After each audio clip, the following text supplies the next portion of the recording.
Salam salam outsider, le débrief commence maintenant. Le Real Madrid a perdu hier 1-0 face au Barça à Las Vegas dans un match, je dis bien, de gala, un match d'exhibition, un match qui aurait dû être un match amical. Cependant, le problème, il est simple, c'est que les Catalans, ils sont arrivés avec une détermination à l'image de leur président et de leur directeur du football, bref, à une détermination catalane. Une détermination catalane, franchement, on n'a même pas commencé le Classico, on va être très sérieux. Les Madrilènes, tu sens qu'ils sont pas trop dans la vibe du Classico en ce moment. Franchement, ils n'ont pas de temps à perdre. Les Madrilènes, honnêtement, ils sont dans leur pré-saison. Ils sont dans leur pré-saison. Pintus est en train de les faire courir. Quiconque a eu l'occasion de voir un tout petit peu ce qui se passe dans l'actualité de ce club-là, a eu l'occasion de voir, je dis bien, les Vasquez et les Valverde. Mais on a vu Valverde fatigué. On a vu Valverde fatigué avec les masques à oxygène, les trucs comme ça. Pintus, c'est un malade. Il est là, je dis bien, il prend les boys comme des cobayes. Il les fait courir comme des hamsters. Et directement, tu vois les retombées de cela. Parce que je vais vous rappeler une chose, c'est que le Barça a déjà commencé sa pré-saison. Tu me diras qu'hier il y avait Lewandowski, tout ça, etc. Mais il y a certains joueurs au Barça quand même qui ont déjà eu l'occasion de jouer certains matchs. Le Barça a commencé sa pré-saison. Le Barça, pour le moment, franchement, c'est en train de bien se passer. Les Franck Kessié et tout ça, ils sont en train de prendre leur rythme et tout. Donc, quand tu as eu l'occasion de jouer au minimum, je dis bien, de 2 matchs, quand tu arrives, je dis bien, à ton 3e ou 4e match de préparation, tu n'es plus en jambes. Le Real, il vient d'arriver. Ils viennent d'arriver. Et tu regardes hier le match, tu te rends compte qu'ils ont fait un match qui est plus que correct. Un match qui est plus que correct tout simplement quand tu prends en considération le 11 de départ de Carlo Ancelotti. Franchement, hier, le 11 de départ de Carlo Ancelotti était un 11 de départ qui, dès le départ, pouvait un tout petit peu te surprendre parce que tu ne t'attendais pas à cela. Moi, j'ai vu un milieu de terrain que j'avais imaginé. Il y a environ un mois, j'ai fait une vidéo sur ce milieu de terrain-là en disant que Camavinga, Valverde et Tchouaméni, on est tous d'accord que c'est le futur du Real. Cependant, il y a énormément de choses qu'ils doivent apprendre. Cependant, il y a, je dis bien, une certaine cohésion qu'ils doivent avoir entre eux. Hier, c'était la première fois qu'ils jouaient ensemble dans un Classico. Mais qu'ils jouaient ensemble même tout court. Et on te met dans un Classico. Donc ça, c'est un vrai match de football. Et sincèrement, en toute honnêteté, malgré la domination du Barça, j'ai envie de dire que ce Real-là, je lui donne une chose, c'est que non seulement physiquement, tu vois que Pintus, il travaille parce que les gars, oui, ils ont défendu, ils ont attendu et tout, mais c'est pas quelque chose qui nous surprend, c'est quand même des choses qu'on a l'habitude de voir de temps en temps avec le Real de Carlo Ancelotti. Même l'année passée en Ligue des Champions, ils l'ont fait. Cependant, en contre-attaque, vous savez à quel point ils sont dangereux. Donc certes, ils ont peut-être dépensé moins d'énergie, mais ils ont été très intelligents dans la gestion, je dis bien, de leur énergie. Franchement, parce que ce Barça-là, tu sens que les gars sont en jambes. Quand tu vois les gars du Barça courir, tu vois qu'ils sont en jambes. Franchement, ils sont en jambes. Regarde, hier, Araujo, il est là, il est en défense, il est musclé, il est puissant. Mais hier, il nous a montré qu'au-delà de tout cela, il est anormalement rapide. Il est anormalement rapide. Araujo, il a pris Rudiger, mais il a failli le tuer sur le côté. L'accélération qu'il lui a faite, elle m'a surpris. Elle m'a surpris. Je ne m'y attendais pas. Et je pense qu'Antonio Rudiger lui-même ne s'y attendait pas. C'est un Araujo hier qui, défensivement parlant, nous a montré que physiquement parlant, franchement, il est plus que debout dans ses jambes. C'est un Barça qui nous a montré, je dis bien, que ça se voit que ça fait quelques semaines qu'ils sont déjà ensemble. Le Real, oui, ils sont ensemble. Cependant, ils n'avaient pas encore eu l'occasion de réellement jouer ensemble. Et ça s'est vu hier, malheureusement. Ça s'est vu hier, malheureusement. Et le Barça en a profité. Maintenant, est-ce que ça veut dire que le Real a fait un mauvais match en réalité? Personnellement, je ne pense pas. Cependant, hier, s'il y a une autre chose qu'on a appris, c'est qu'en termes d'effectifs, il y a du travail à faire au niveau du Real. Le Barça a un attaquant, le Real en a un, mais le Barça a des remplaçants et le Real n'en a pas. Eden Hazard était en pointe de l'attaque madrilène, entouré de Vinicius et de Rodrigo. Les deux ailiers brésiliens, ils font le taf, franchement, il n'y a pas grand chose à dire. Ils sont capables de se gérer. Peut-être qu'ils n'avaient pas le rythme qu'il fallait et tout. Comme je dis, il faut prendre en considération quand même que c'était le premier match du Real, quoi. Ça veut dire que je suis d'accord qu'il y a la rivalité Real-Barça, il fallait gagner tout ça, mais il y a aussi le rythme dans lequel tu viens. C'est que les Madrilènes, ils ont un autre type de préparation. Eux, ça fait plusieurs années, ils n'ont pas le temps de faire énormément de matchs amicaux avant la saison. Et à la fin, vous connaissez le résultat. Ça ne les a pas empêchés de taper ici les gens, de gagner des Ligas et des Champions League. Donc du coup, les Madrilènes, ils arrivent et tu sens réellement que de temps en temps, même sur les contrôles, Vini, il y a des choses qu'il a ratées. C'était le Vini d'il y a 2 ans, c'était le Vini Tocardi il y a 2 ans, mais le Vini de l'année passée, il rate pas ça. Donc c'est juste une question de rythme et tout. Donc sur ce point-là, quand même, je peux le leur donner. Par contre, moi, il y a un gars qui m'a posé problème. C'est Eden Hazard, encore une fois. Il est en pointe et je me rends compte que Eden Hazard, il est en pointe. Tu es avec Rodrigo et Vinicius. Tu vois que la défense du Barça, là, elle a l'air bien solide. Surtout que Christensen, hier, franchement, il fait un bon match. Il fait un bon match, Christensen. Anormalement intéressant. Il est toujours là pour couvrir. Il était très intelligent. Il est toujours là pour couvrir. Il couvrait bien. En fait, il faisait ce que l'anglais n'arrivait pas à faire. Donc, Christensen, il est là. Il se gère. Tu sens que physiquement parlant, les gars sont en train d'essayer de bouffer Eden Hazard, de le pousser, en fait, de le dire dégage, dégage, dégage. Mais dégage. Mais dégage. Mais exile-toi, exile-toi, va créer des surnoms sur le côté, va jouer avec Vinicius, va jouer avec Rodrigo, je ne sais pas en fait, essaie de dézonner, fais du Karim Benzema un tout petit peu, même si ce n'est pas forcément son rôle, mais quand même, on va être très très sérieux. Ceux qui ont eu l'occasion de connaître Eden Hazard, ils savent que Hazard peut jouer faux neuf, mais Conte l'a fait ici, Conte a failli nous tuer. En Angleterre, en première ligue, Conte a failli nous tuer avec Eden Hazard faux neuf, moi je me rappelle très bien. On était là, on a même débriefé ça. Donc c'est pour dire que Eden Hazard peut, mais tu sens qu'il n'est pas en confiance. La dernière fois, Rudiger l'a fait un petit tacle là, mais Rudiger, ce qu'il lui a fait, bon, d'accord, peut-être qu'il fallait faire doucement, c'est l'entraînement, mais dans la tête de Rudiger, c'est une caresse. Pour lui, c'est une caresse, c'est un bisou. C'est un signe d'affection. Rudiger, quand tu te rentres dedans comme ça. Donc je ne sais pas. Je me dis en fait, Hazard hier, c'est là où je dis que le Real me stresse un peu. Parce que le Barça, je les regarde et je me dis, ok, les Catalans sont dans la flammane. Ok, ils ont gagné un Classico, il n'y a pas de problème. Leur équipe, quand tu vois, tu as l'impression que franchement, ça a l'air bien huilé, c'est bien intéressant. En plus de ça, comme je dis, ils ont des remplaçants. Tu vois, Lewandowski, pendant 45 minutes, il a passé son temps à vouloir marquer. Par force, il avait juré, il allait marquer. Il n'a pas marqué. Mais 1, 2, 3, il frappait.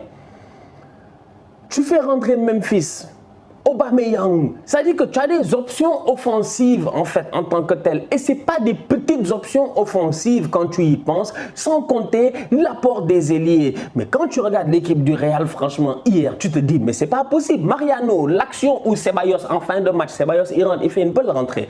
En fin de match, il rentre. Il perd son gars au marquage, il est là en train de tourner dans le même 3 mètres carrés. Il est là en train de tourner, de nous fatiguer dans le même 6 mètres carrés, j'ai envie de dire, même de nous fatiguer et tout. Puis à un moment donné, il donne un ballon en profondeur, je ne sais même pas pour qui fait un Ferland Mendy, je pense, qui fait un superbe centre. Benzema a marqué. Mais que veux-tu faire avec des boys comme ça? Des boys comme ça, chaque club sont batchouaillis. Franchement, je suis désolé. Quand même, les boys là, en fait, c'est pas possible. Ils ne veulent pas être dans des grands clubs. Et ils arrivent. Chaque année, c'est compliqué pour rentrer dans le. À chaque année, j'ai l'impression qu'en pré-saison, les gars croient en eux, mais après, ça ne marche pas. Mariano doit mieux faire. Donc c'est assez compliqué, je dis bien, dans cette équipe du Real. Ça fait 2 classicos où Benzema n'est pas là. Ça fait 2 classicos où il galère offensivement. C'est presque 2 classicos où ils n'ont pas de tir cadré. C'est pas normal. C'est pas normal. Donc c'est pour ça que je dis qu'au Real, il n'y a pas de stress. Parce que d'ailleurs, même quand les Kroos et Modric, ça, ils sont rentrés, les gars ont commencé à bosser, tu vois, tranquille, faire des trucs, etc. Même ils ont voulu se battre. C'est là où ça a commencé à devenir chaud. Donc pour moi, il n'y a aucun stress. Mais il y a des petites sonnettes d'alarme en fait. C'est que Karim Benzema va jouer une Coupe du Monde et du coup, il faut anticiper sur le fait que peut-être qu'il va revenir fatigué ou blessé. Ou déprimé. Qui sait? Dieu seul sait. Et à partir de ce moment-là, il va falloir que quelqu'un prenne le relais pendant 2-3 semaines. Tu ne l'as pas. Tu ne l'as pas. Lewandowski va en Coupe du Monde, il revient déprimé. Aubameyang est tranquille. Hein? Aubameyang, il a vu la Coupe du Monde à la télé, tranquillement posé, je dis bien, dans sa maison, relax avec sa piscine. Donc du coup, quand Lévi va revenir, Oba sera là pour performer. Bref, c'est pour dire que les contextes sont un peu différents. Mais j'ai envie de dire aujourd'hui que cette équipe du Real là, comme j'ai eu l'occasion de le dire à Willou, et comme je pense Willou même a eu l'occasion d'accepter, offensivement parlant quand même, si tu enlèves les 2 plus forts, Benzema et Vinicius, ça devient un peu compliqué. Il va quand même falloir que le Real, je pense, se renforce offensivement cet été. Très gros match de la part de Thibaut Courtois encore une fois. S'il n'y a pas Thibaut Courtois, s'il y a l'avare, le Real prend 4-0. Ah, je dis quand même. S'il n'y a pas Courtois, s'il y a la VAR, ils prennent presque 4-0, je pense, franchement. Courtois, les arrêts qu'il te fait en fin de match là sont très déterminants. Il y a des pénaltys non sifflés, bon, peut-être des deux côtés. Mais bref, quand même, c'est pour dire que Thibaut Courtois, quand même, franchement, il n'y a rien à dire. L'année passée, c'était le meilleur gardien. Cette année, c'est encore le meilleur gardien. C'est lui le boss, le gardien de la forteresse d'Abobo. Pour lui marquer un but, il faut se réveiller très tôt. Ou il faut qu'un de ces gars le trahisse. En fait, c'est ça le problème de Eder Militao. Militao doit se gérer. Militao doit essayer d'être un peu plus intelligent, un peu plus calme. C'est pas possible. Là, on va dire que c'est la pré-saison. C'est un premier match, comme j'ai eu à dire. Au niveau du Real, pour moi, le match n'est pas forcément important au niveau du Real. Il était plus important pour les Catalans parce qu'ils sont dans une mouvance en ce moment.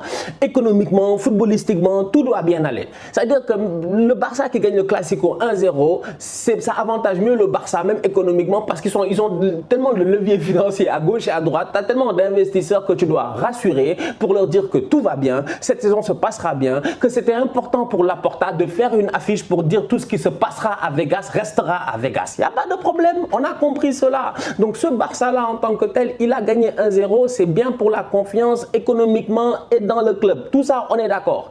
Mais le Real, eux, ce match-là, je suis sûr qu'ils n'en ont rien à faire. Et les Catalans, ça les énerve peut-être. Mais les Madriens, je pense qu'en réalité, je pense qu'ils n'en ont vraiment rien à faire en fait de ce match-là. C'est ça. Et ça, c'est quand même frustrant en tant que tel.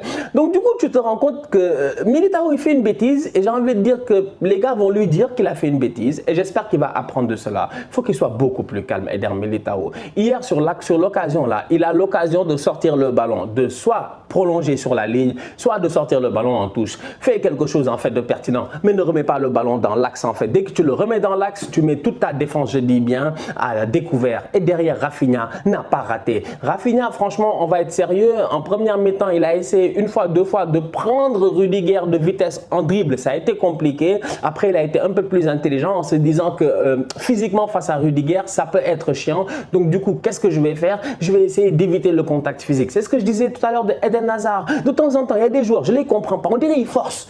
Mais pourquoi tu forces? Le gars, il est plus rapide que toi, il est plus fort que toi. C'est des choses qui peuvent arriver dans la vie quand même. Il faut accepter. Quand ça arrive, qu'est-ce que tu fais? Mais tu trouves une solution pour t'en sortir. Donc du coup, moi, de temps en temps, ça m'énerve quand je les vois en train de forcer. Donc Rafinha, quand il a capté ça un peu, il s'est décalé un tout petit peu. Et quand le ballon est venu, il avait l'occasion, parce qu'il n'y a personne qui est sorti sur lui, il a l'occasion d'armer, je dis bien sûr Courtois, et de battre Courtois d'une frappe sensationnelle. Il avait dit qu'il allait marquer lors du Classico, il a marqué lors du Classico. Attention à ce boy Rafinha là, franchement, il est déterminé et il peut faire du bien à cette équipe là. Ousmane Dembélé est rentré, sa rentrée n'est pas bonne. Moi, j'ai des exigences. Je ne sais pas vous n'avez pas d'exigences, c'est votre problème. J'ai dit que vous n'êtes pas champion d'Europe, vous n'êtes pas champion d'Espagne. C'est-à-dire que le Real, ils sont champions d'Europe, ils sont champions d'Espagne. C'est pour cela que depuis tout à l'heure, je suis comme, il y a eu des bêtises, mais c'est pas grave. Les Modric, les Kroos sont rentrés, c'était bien. Mais les Tchouaméni, ils auraient pu mieux faire. Mais c'est pas grave, ils sont encore jeunes, ils peuvent apprendre. Kamavinga quand même, ça va, c'est cool, franchement, c'est bien. D'ailleurs, shout out au défilé de Kamavinga avec je ne sais même plus quelle grande marque et tout, mais il a été, voilà, moi j'aime bien ce genre de vibe-là. Tu vois, les vibes de boy qui s'impose. Bien joué Kamavinga. Valverde, cheveux blonds, dangereux, il n'y a rien à dire, tu vois. Il y a un autre tocard là, cheveux blonds de l'autre côté, qui sait gérer quand même, Sergi Roberto. Donc bref, tu regardes et je te dis qu'au Real, moi, c'est pas grave. Ce match-là, franchement, la seule chose que je retiens, c'est qu'ils ont un problème quand Benzema n'est pas là. Moi, il n'y a que ça qui me pose problème au Real en ce moment. C'est que quand Benzema n'est pas là, si Vinicius se blesse, il y a un petit problème parce que franchement, Asensio doit marquer. Mais le centre est parfait. Asensio doit marquer. Ce tocard-là, il met le ballon à côté, franchement, comme Ansu Fati en première mi-temps. Donc aujourd'hui, on va être très très sérieux. Au Real, je m'inquiète moins. Franchement, je n'ai pas beaucoup d'inquiétude à avoir au niveau du Real, quoi. Je les regarde et je me dis, il y a moyen de se parfaire, il y a moyen de mieux faire. Par contre, au niveau du Barça, quand je vois la rentrée de Ousmane Dembélé, je ne suis pas satisfait. Parce que pour moi, Ousmane Dembélé doit être constamment performant à partir de maintenant dans sa carrière. Ça suffit. Ça fait assez d'années où il n'a pas été performant. Il a bouffé son quota de non-performance. Il est temps maintenant d'être performant. Et c'est un peu dommage. Parce que hier, tu sens de temps en temps qu'il y a peut-être un manque de concentration ou quelque chose. Ou peut-être qu'il s'attendait à débuter le match. Il ne l'a pas. Je sais pas. pas, franchement, je ne sais pas. Je ne peux pas parler à la place du boy, je ne peux pas parler à la place de Xavi, mais sa rentrée hier, franchement, à mon humble avis, elle n'était pas ça. Donc voilà. Donc du coup, au niveau du Barça, dans ce classico-là, il gagne 1-0. Il y a des beaux enseignements. Lewandowski, comment ça s'appelle? Franck Kessié, très bon quand il est rentré. Le boy Gavi, lui... Gavi, bon bref, Pedri, ça va quoi, franchement comme je dis ça va, des deux côtés ça va, c'était un classico, c'était bien cool, il y avait de l'ambiance, les gars ont voulu se battre là-bas, Rudiger a voulu se battre avec Araujo, comment il s'appelle, le petit là, le petit Rodrigo a voulu se battre avec Busquets, bref, il y avait déjà de l'électricité dans l'air, donc du coup on attend juste de voir ce qui va se passer au courant de la saison. Parce que cette saison-là, franchement, je le dis encore une fois, le Real, pour le moment, tranquille, il n'y a pas de souci. Eux, ils prennent le rythme, mais dès que le rythme va être pris, ils vont être dangereux. Par contre, le Barça, pour le moment, peut-être comme Arsenal, ben, on peut dire qu'on cuisine et ça sent bon. Et ça, c'est important. En attendant, ce qui va se passer dans le dossier Jules Koundé, bon, je ne sais pas encore moi où je fais la vidéo, on ne sait pas encore qu'est-ce qui va se passer dans le dossier Jules Koundé. Chelsea a pris 4 buts d'Arsenal hier, quand même, franchement, c'est quand même grave. Bon, même Sambilo Konga, il a marqué en fin de match, quand même. C'est pas sérieux, tu vois. Donc, peut-être que Koundé leur ferait du bien. Mais d'un autre côté, Alemani, tu sens qu'il est en mode bandit.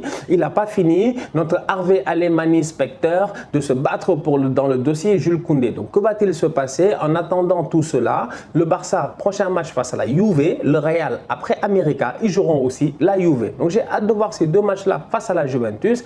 D'ici là, la famille, on continue à liker, on continue à partager, on s'abonne, on s'abonne, on s'abonne. On est ensemble, on reste en santé, c'est le plus important. Tous outsiders.